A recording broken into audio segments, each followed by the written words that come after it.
iwacu si bayari sidagoni ntibeshya kandi ingabo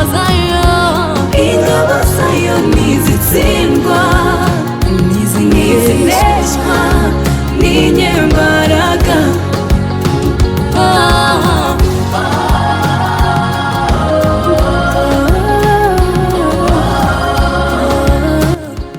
turabaramukije banditse namwe bamenyesha makuru maje kudutera iteka ku munsi udasanzwe aho twaje kwakira VESTINE na DORCAS kuva mu gihugu cy'u Rwanda bari kumwe n'umumenyesha makuru yaburiye akabunywa umwe bamenyesha makuru bakunzwe cyane mu gihugu cy'u Rwanda Irene benshi muramuzi akaba ari nawe asanzwe ari manager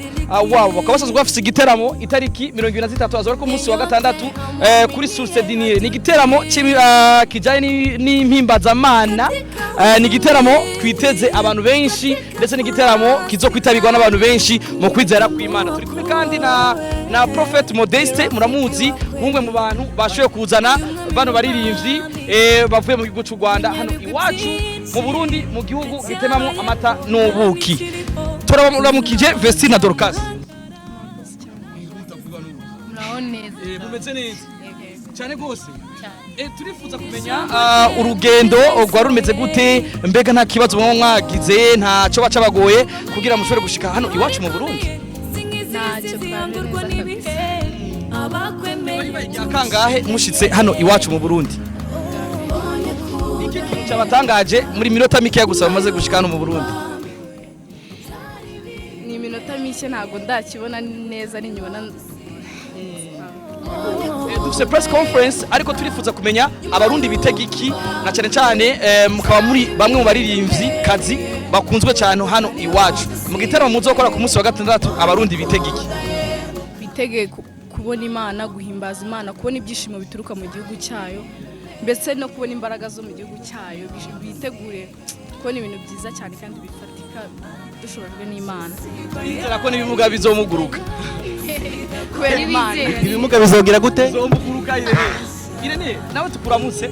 uraho bavyeyi ibijanye n'itangazamakuru urabimenyereye ariko nk'umuntu baherekeje VESTINE na DORCAS ni kucuro yabo ya mbere bashiso hano iwacu mu Burundi ariko nge sinibaza ko ryo bari gambere mugabo nanjye ni jambere mugabo ego mugabo wabonye gute mugabo umeze neza kweli ariko niko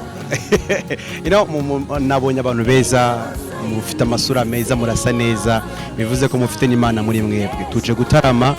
ibindi rero ni muri press conference yego